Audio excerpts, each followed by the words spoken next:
So, good day mga dre, no? Yan, welcome back to my channel. Yan, matagal-tagal tayo hindi nakapag-vlog. So, for today's video, kalapati muna tayo. Yan. Bale, may binitawan sila ng ng San Narciso, Quezon. Yan, third lap ng derby namin. Mga 280 o 290 kilometers yan from dito sa loop natin, no? Yan. So, tara, samahan nyo ako. This is your boss, Boss Kayla Hobbyist, and welcome to my vlog.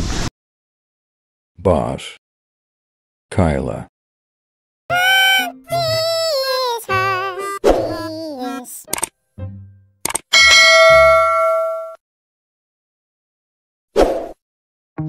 So yun nga mga dre, bale, putya, mali tayo na napustahan sa pooling.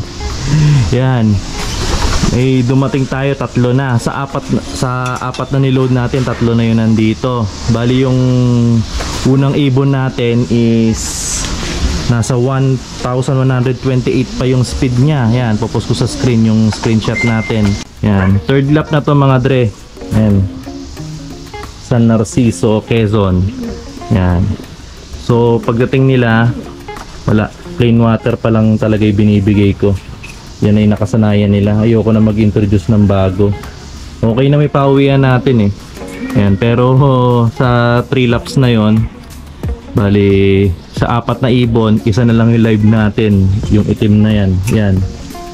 Yan. Pero iba yung speed nila ngayon. Ayos, maganda-ganda. Yan. Bali isa na lang yung inaabangan natin mga dre. Yan. Maya pakita ko sa inyo yung mga ibon natin. So, isa pang good news mga dre, yan. May mga krillings tayo dito. Nandyan sila, maliliit. Ayan, hindi makikita sa hindi makikita sa camera natin, no. Ayan, no. Ayun yung mother. So, ang ginawa kong technique dito mga dre, hindi ako nagpagpag. Kasi nung last time na nagpagpag ako, deads lahat. So, ngayon, yan, goods yung natin ngayon. Madami na ako nakitang trailings na nandyan, nasa sa singit-singit dyan. So, meron pa ako nakita sa tiyan nung mother crayfish natin. So, kaya pa ako siguro 1 linggo hanggang bumitaw na lahat. Goods naman eh. Nandyan sila.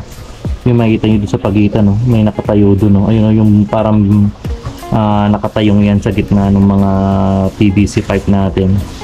Yan. Madami-dami yan, parang bawat butas meron eh. Tuturo ko sa inyo ano yung ba yung mga ginawa natin dyan. Yan. Ano yung mga ginawa nating mga way. Paano tayo nakakaroon ng mga krillings na ganyan. So yun nga mga dre, no? Ito yung ref tab natin. Yan. Meron tayong mga crayfish dyan. Yan. Mga siguro nasa yan, 2 to 3 inches pa lang. Ang liliit. So bali nakuha natin yan kay boss Punggara Patong ba? O basta yun, papost ko na lang yung Facebook niya dito sa video natin. Yan. Kung gusto niyo mag-acquire sa kanya, yan, PM nyo lang si sir. Tapos ano pa yan? Free delivery.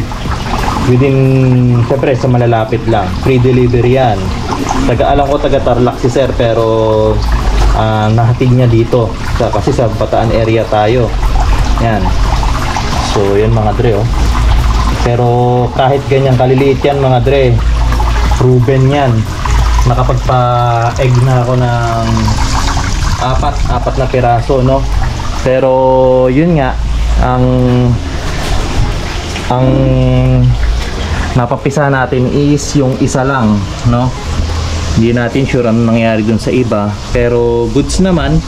At least nagkaroon tayo ng trailings. Yan, kahit ganun kaliit, talagang proven talaga na mag-aanak to. Wala talaga sa size nila yan, nasa edad talaga. Yan, ang liliit pero goods na goods. Nag-anak agad. Daming trailings dyan, no. Yan. So yun nga mga dre, bali ano nga ba yung mga ginawa natin dito sa buried female natin. Yan, simula nung nangitlog siya hanggang sa yan, nagkaroon na siya ng trailings, no. Bali Pag nagbe-breed kasi ako ngayon, iniba ko na yung style ko dahil dito ko na sila, parang ginawa ko silang community. Ayan.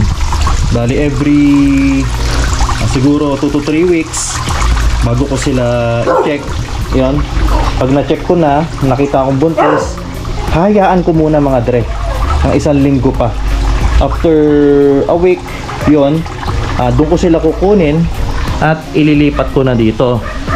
So bakit nga ba ganun yung ginagawa natin, no? Kasi nga mga dre, bali sa dami na naging buried natin, ang nakikita ko minsan dahilan, sobrang excited na dahil nga may itlog na, ang ginagawa natin is hiwalay kagad. Feeling ko kasi hindi pa siya ganun, hindi ko alam sarili ko lang to, kung fertilized na ba talaga yung itlog. Yan.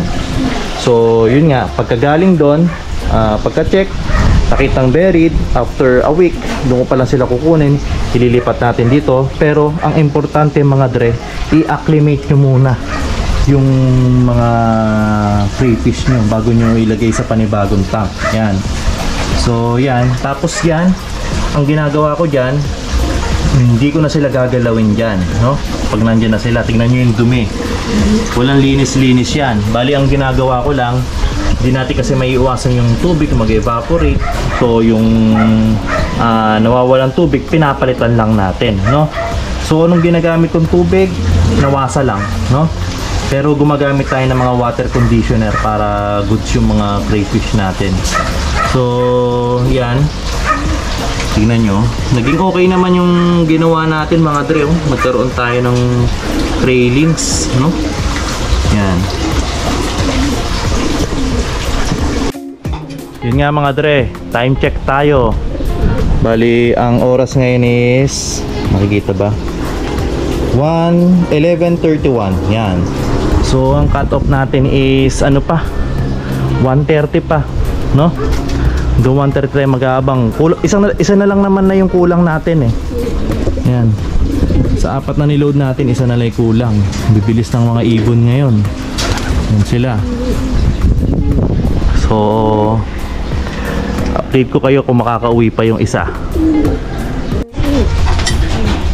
So yun nga mga dre, no? As of hindi makita, 12:11. Yan, kompleto na tayo. Yan, nandiyan na yung pang-4 na ibon natin, no? Yan. Okay yung pauwian ngayon. Pero yung last natin, naging speed na lang ng 800 plus. Yan. Okay lang. Live pa siya.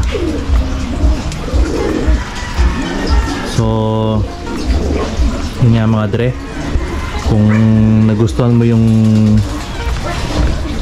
so yun nga mga dre, dito ko natatapusin tong video na to.